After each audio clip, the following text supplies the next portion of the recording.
Presença. Oferecimento Áureo. Mais que sonhar, realizar. E Vista Azul Hotel. A Europa pertinho de você.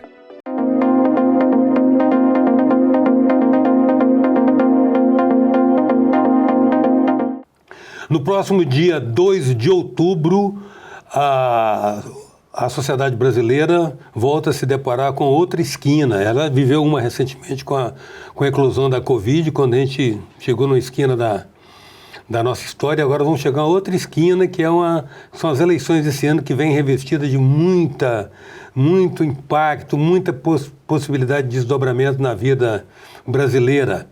E as eleições são um grande evento desse ano por tudo que significará para o Brasil. É um tempo, por isso, da gente esclarecer algumas dúvidas que cercam esse mega evento que são as eleições brasileiras, e trouxemos aqui para isso a presença de uma autoridade a nível de Estado que poderá oferecer alguns esclarecimentos para quem ainda tem alguma dúvida a respeito desse processo. Eu me refiro ao juiz eleitoral do TRE, Lauro Coimbra, com quem nós passamos a conversar agora. Lauro, você concorda que o grande evento é o grande evento, né? Com certeza. E vocês estão equipados para poder trabalhar com... Eustáquio, boa noite. Boa noite. Agradeço a oportunidade de Imagina, esclarecer para a população a importância dessas eleições, né? Eu acho que é um momento histórico. O direito ao voto foi muito difícil de ser conquistado pela sociedade, demorou muito tempo, e acho que a melhor forma das pessoas melhorarem o futuro é votarem de forma consciente. Eu agradeço a oportunidade. Imagina, na verdade, quando o voto for melhor avaliado como o grande recurso, como a grande arma da cidadania, talvez até ele seja mais sacralizado até, né? Infelizmente, eu faço uma brincadeira que as pessoas, para comprarem um eletrodoméstico, um celular ou até mesmo uma roupa, elas pesquisam na internet para ver a melhor marca. Comparam as marcas, comparam os valores, comparam qual tem maior qualidade, qual tem maior durabilidade. E, infelizmente, alguns eleitores, na hora de escolher os candidatos, não seguem o mesmo critério. Porque eu acho que o importante é seguir o critério, pesquisar seu candidato. Tem muitas boas opções no cenário eleitoral, então pesquisar qual é o melhor, pesquisar a vida pregressa dele, se ele respondeu o processo, ou quais os cargos que ele exerceu, como ele foi avaliado, se ele desempenhou outros cargos de forma relevante e de forma proba. Então, pesquisar se ele responde processos anteriormente. Então, assim, o eleitor tem que ser o grande responsável pelo futuro dele. Qual a forma dele melhorar o futuro, Eustáquio? Pesquisar os candidatos, fazer um voto muito consciente. Você sabe que você está trazendo um assunto, extra pauta nossa, Laura, que se coloca hoje. Você vê que nós temos uma situação de política polarizada no Brasil, mas a eleição do presidente não é mais importante do que a eleição dos congressistas, né? Quem que nós estamos mandando para o Congresso? Num país que tem um sistema presidencialista e uma carta parlamentarista. Sim, além de... As pessoas se preocupam muito com a questão do presidente, do governador, e esquecem do parlamento, que vai dar suporte às políticas públicas, que vai fiscalizar, porque as pessoas acham que o parlamento serve só para aprovar as leis, mas esquecem também que o parlamento é importante para fiscalizar o governador, ver se ele está empregando as verbas de forma correta, se ele está gerindo de forma correta, e também para dar suporte para aquele governante das políticas públicas em prol da coletividade. Então, também a escolha da Câmara dos Deputados, da Assembleia Legislativa, inclusive do Senado, é muito relevante, Eustáquio. Muito bem colocado sua posição. Agora, vamos aqui às questões que se colocam como digamos assim, soluções, questionamentos do eleitor. A questão de voto branco e voto nulo, até que ponto é mito ou é verdade, por exemplo? Como é que é essa apropriação? Há possibilidade de contagem, de aproveitamento dos votos brancos por algum candidato? Não, voto branco e voto nulo no sistema jurídico não produz efeito jurídico nenhum. Antigamente, até toda eleição, eles falam que se tiver 50% dos votos brancos ou nulos, a eleição vai ser anulada. Não existe isso. É mito isso? É mito, não conta para nada.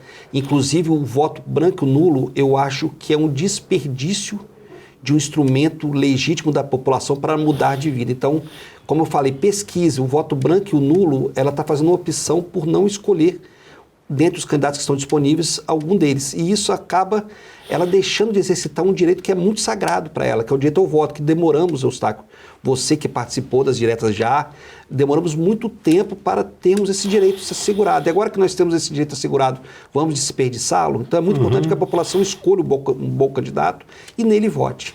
Ô, Lauro, você é um magistrado e sua postura, então, como se espera daquele cara que tem, né, tem que exercer essa visão imparcial de todo o processo. Aqui no Brasil nós temos sob permanente suspeita 3 elementos: as urnas eletrônicas, as pesquisas e o posicionamento editorial da chamada grande mídia. Vamos nos fixar só nas urnas eletrônicas. Qual a consistência da suspeita que se tem da possibilidade de fraudar, de manipular ou de intervir nos sistemas e mudar o curso do processo? Eustáquio, desde as urnas eletrônicas são utilizadas em vários outros países. Brasil é um dos países de referência do sistema eleitoral dele, é um sistema totalmente seguro, já é utilizado desde 1996 as urnas eletrônicas. E até hoje não se apresentou nenhum tipo de fraude. Sempre existem fake news nesse aspecto, não se apresentou nisso. O sistema é totalmente seguro, tem várias camadas de proteção, tem várias entidades privadas e públicas, como universidades, como Ordem dos Advogados do Brasil, Polícia Federal, departamentos técnicos de entidades privadas e públicas que fiscalizam, partidos políticos, que fiscalizam todo o sistema eleitoral. Então as urnas são extremamente seguras, as urnas foram substituídas por novas, agora uma nova versão, então com maior tecnologia, com maior processamento de dados. Então o sistema é extremamente seguro. A população pode ficar segura que ela está num dos sistemas democráticos eleitorais mais seguros e mais eficientes do mundo. Então, as respostas são muito rápidas, a apuração é muito rápida e todo esse sistema é altamente auditável, que falo que não pode ser auditável, é altamente auditável e fiscalizado. Então, a população, os eleitores podem ficar despreocupados que eles estão no sistema extremamente seguro.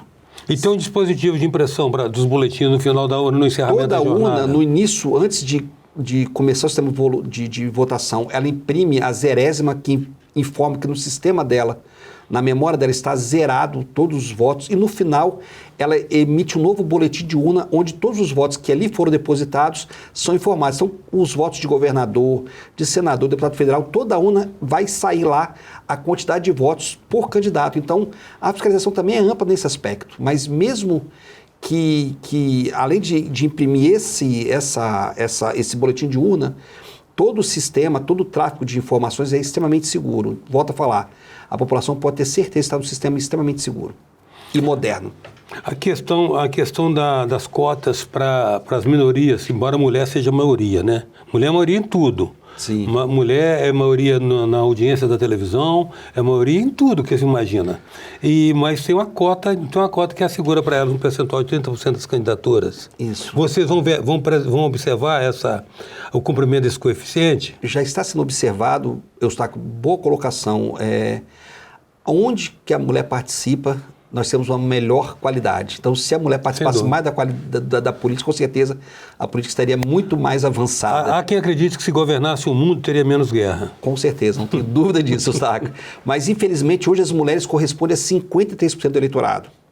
E elas ocupam somente 14% dos cargos eletivos nos parlamentos. Então, há uma discrepância muito grande. Ou seja, a mulher está precisando votar mais em mulher também, né? Também, é uma opção, claro, né? E elas estão ocupando espaço muito aquém do que elas merecem e do que o sistema democrático, político necessita dessa participação.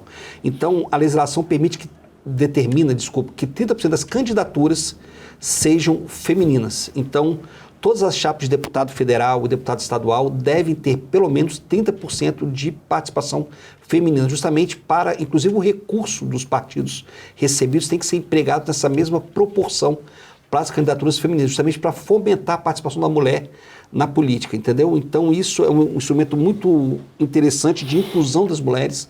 Este ano tem uma novidade para as eleições, que os votos das mulheres e dos pretos vão ser contados em dobro para recebimento do fundo partidário.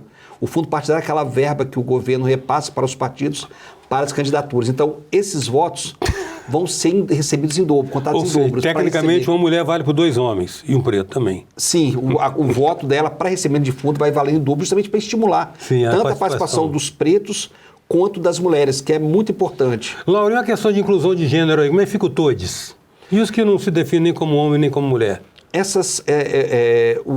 essa parcela da sociedade, ela pode, inclusive, ter seu nome no título de eleitor, já poderia ter solicitado, agora acho que já o prazo já se exauriu, ela pode ser identificada no título de eleitor como ela se identifica na sociedade, ela na urna também dá direito para que ela use esse nome social dela. Tá. A urna ela pode ser candidata. Não necessariamente o nome de registro. Não. A Justiça Eleitoral permite, tanto no título eleitoral, quanto na urna, a utilização do nome social, o nome que ela é reconhecida na sociedade. Isso é um avanço muito grande. Aqui no Estado só temos, eu fiz até questão de pesquisar isso, Eustáquio, só temos uma candidata que usou o nome social no Estado, é pouco, né? Mas no Brasil tínhamos, salvo engano, 4 mil pessoas no Brasil inteiro que tinham solicitado a alteração do título de eleitor para que usasse ali, constasse ali o nome social, não o nome do registro civil. Isso é um avanço. Laura, em que situações ocorre a anulação do voto? Anulação do voto por decisão judicial, né? Se eventualmente o candidato comprou o voto, teve compra de voto, usou do abuso do poder econômico, isso pode ser feito, judicialmente pode anular o voto, ou quando, volto a falar, quando a pessoa na urna anula o voto ou vota em branco. Vota um número inexistente, né? Ou vota na tecla em branco. Ou danifica o voto, digamos assim. Ele anula o voto quando ele vota no número que não existe. Então ali é uma opção que ele está fazendo para anular. Volto a falar, essa opção, no meu modesto modo de enxergar, está desperdiçando um direito muito importante que a Constituição lhe deu, um direito muito importante que as gerações passadas, inclusive, lutaram muito para ter. Então, o voto, as pessoas têm que entender que o voto é um instrumento de melhoria social, Eustáquio, para o futuro deles, das gerações futuras, dos filhos. Então, assim, uma boa escolha agora, você está fazendo uma projeção futura melhor. Se você faz uma boa escolha agora, certamente o futuro vai ser bem melhor. A presença hoje é do juiz eleitoral do TRE, Lauro Coimbra. A gente volta já.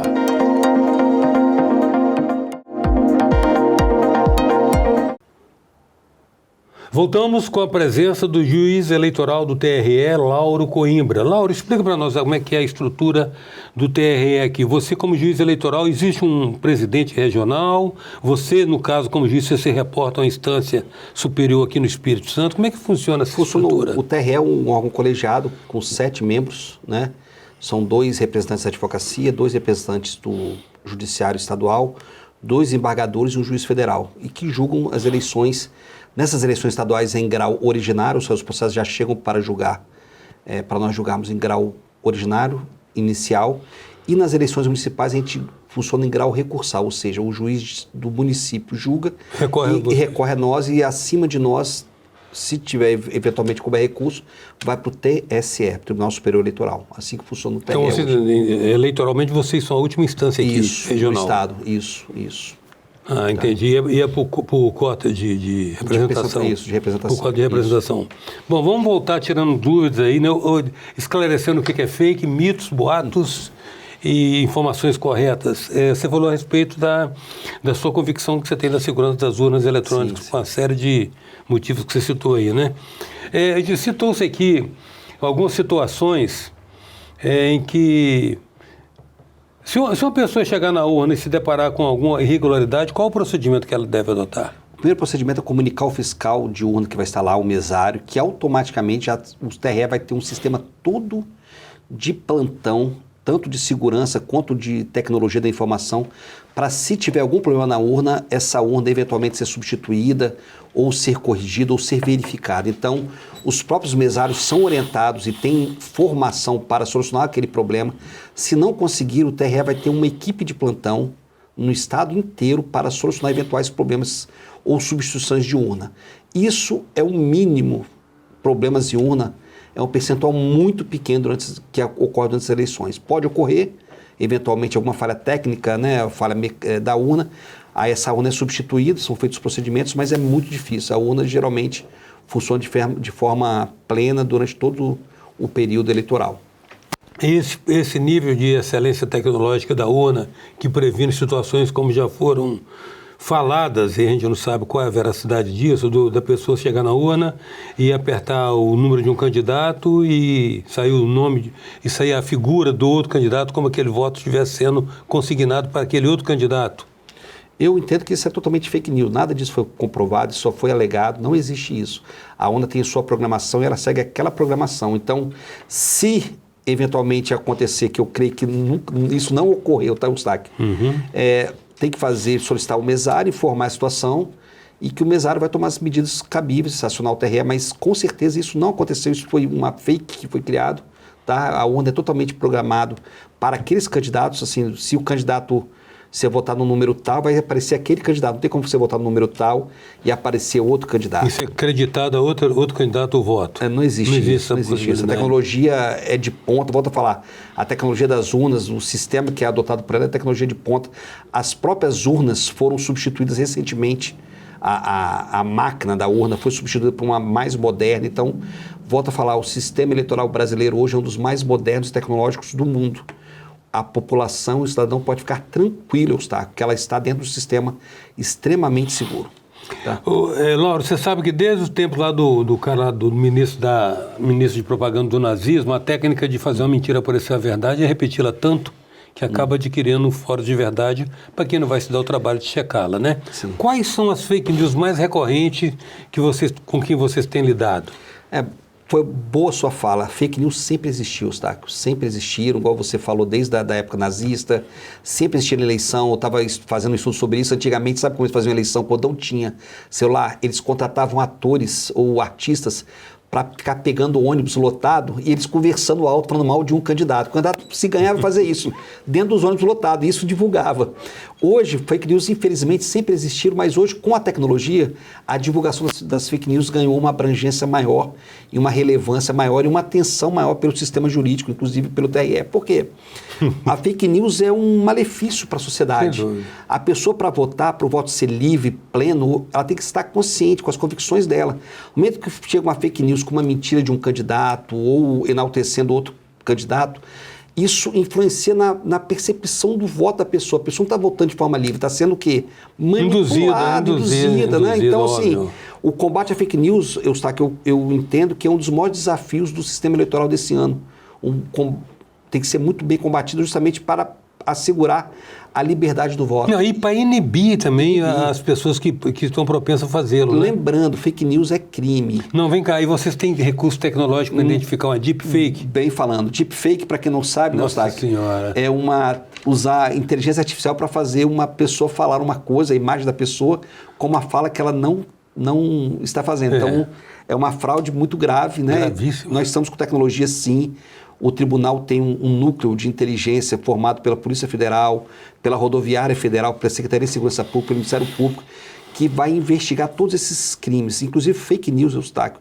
As pessoas acham que fake news é uma brincadeira, é uma coisa que atenta contra a democracia, e além de atentar contra a democracia, pode ser caracterizada como crime. Então, repassar uma fake news, você pode estar cometendo crime.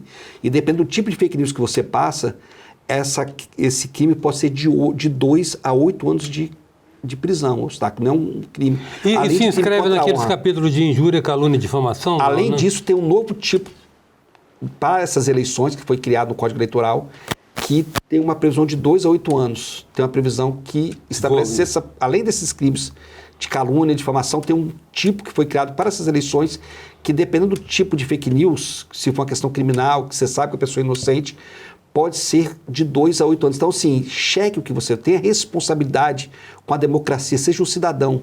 Não repasse fake news. Se você recebeu a fake news, faça a denúncia, colabore para a democracia ser pura, para ser limpa.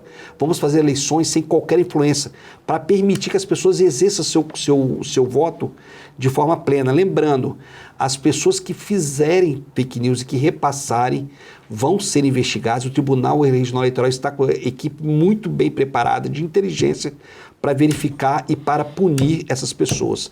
Inclusive, Eustáquio, peço até licença para você, por favor, para informar que nós temos um sistema Pardal, que é pioneiro, foi criado pelo Espírito Santo e adotado no Brasil inteiro para fazer denúncias. Então, se a pessoa tiver visualizar qualquer ilícito nas eleições, ou qualquer suspeita, fake news, compra de votos, propaganda irregular, irregular, qualquer fato que atente no sistema eleitoral, seja um fato ilícito, ela pode denunciar no sistema Pardal.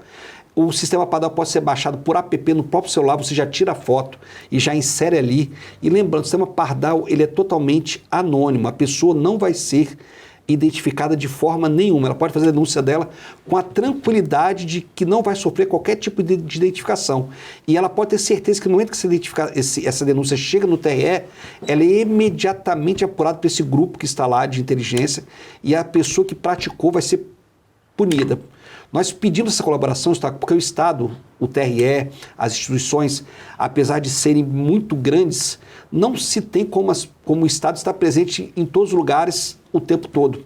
Então nós precisamos da colaboração do engajamento, do cidadão, sabendo que isso é para o futuro dele, para ter uma eleição limpa, vai assegurar um futuro melhor para ele, entendeu?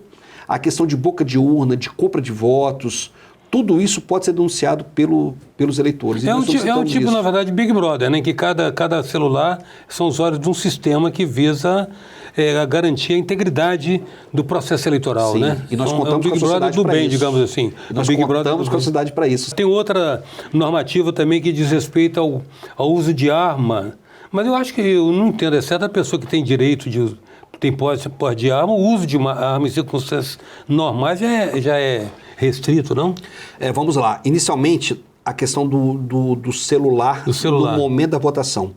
Essa norma já existe desde 2009 por lei. Sempre ela foi exigida. Agora o tribunal sempre exigiu essa não utilização do celular, que você não pudesse levar o celular para a votação. Por quê, Eustáquio? Por um motivo muito fácil e muito simples. O voto, ele é sigiloso.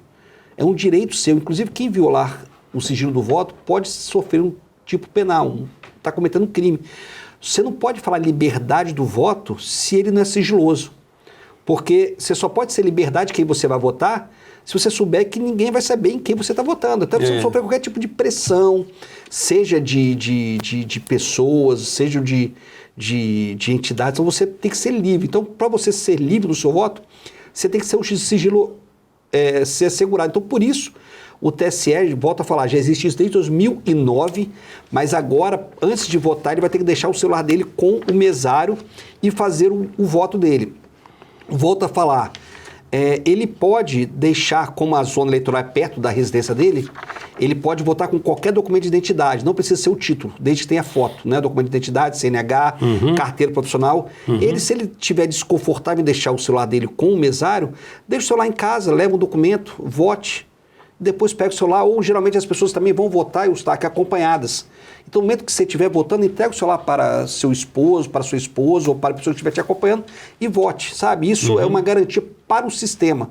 A pessoa tem que entender que isso não é para prejudicar, não é para causar qualquer dificuldade. Pelo contrário, você está garantindo o sigilo do voto, que é uma premissa básica do sistema democrático. Então, isso é para proteger o próprio eleitor. Né? O próprio eleitor, isso foi feito para o próprio ministro Alexandre de Moraes, numa entrevista recente, ele falou dessa preocupação e às vezes em algumas áreas que temos as milícias, às vezes se pudesse tirar foto eventualmente, essas pessoas poderiam das milícias exigir que mostrasse esse vídeo. Então assim, é para a segurança obviamente, do sistema. O sigilo é um direito que tem que ser adquirido e isso é uma forma de sigilo. No tocante às armas, já tinha previsão no Código Eleitoral de que já tinha uma distância mínima das zonas eleitorais, não poderia entrar armado, e agora o TSE simplesmente baixou uma nova decisão que já existe na lei, que as pessoas armadas têm que manter uma distância de 200 metros da zona eleitoral. Então, isso é também uma previsão legal. Então, os militares, os policiais civis que não estejam em serviço, não vão poder entrar armados na zona eleitoral. Isso já tem previsão na lei, tá, Eustáquio? Não é coisa nova. Entendeu? A boca de urna continua reprimida, continua proibida? Totalmente. E está definida a área de isolamento também para atividade, para militância, tentar capturar o voto retardatários? Não existe. Qualquer pedido de voto no dia é boca de urna. Ah, é? Independente da proximidade ou não da urna? Não. Ou seja, a boca não tem que estar na boca. Não existe boca. Qualquer pedido disso no caminho do eleitor pode ser a 1 quilômetro da zona eleitoral, é crime. É bom identificar isso. A lei permite, isso é importante deixar muito claro, que o eleitor possa manifestar de forma silenciosa e individual seu candidato. Ele pode usar camisa, um broche, só que ele não pode fazer qualquer alusão ou qualquer pedido de voto para que, então, se ele quiser usar a camisa do candidato dele, ele pode. Se quiser de vermelho ou de verde e amarelo. Sem problema. Ou Sem até problema. mesmo com um broche do seu candidato, você pode. Você não pode fazer, por exemplo, na fila, Eustáquio, vote no meu candidato. Né? Esse é um dado novo. Né? Já era permitido nas eleições passadas, agora também foi, mas volta a falar, desde que seja uma manifestação silenciosa e individual. Ele não pode, por exemplo, aglutinar várias pessoas na porta da zona eleitoral com a camisa do mesmo candidato. Ele não pode, por exemplo, na fila ficar pedindo voto ou dando um exemplo que apontando para o candidato dele para que alguém na fila vote. Isso é permitido, mas ele usar a manifestação do voto dele, o candidato dele ele pode, é permitido. É bom registrar isso. Ô, Lauro, quero agradecer muito a sua presença aqui, a oportunidade que você teve de compartilhar conosco essas orientações que vão assegurar que nossas eleições transcorram da melhor maneira e cumpra o propósito que é de, nesse grande momento da democracia, resultar positivo para toda a sociedade. E eu que agradeço o espaço, Eustáquio, em nome do TRE. É sempre importante tirar essas dúvidas da população, que ainda, faltando poucos dias para a população, e das dúvidas sempre permanecem. Agradeço muito o espaço. A presença hoje do juiz eleitoral do TRE, Lauro Coimbra. Até já.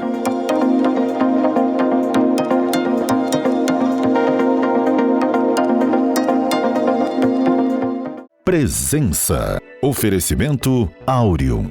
Mais que sonhar, realizar. E Vista Azul Hotel.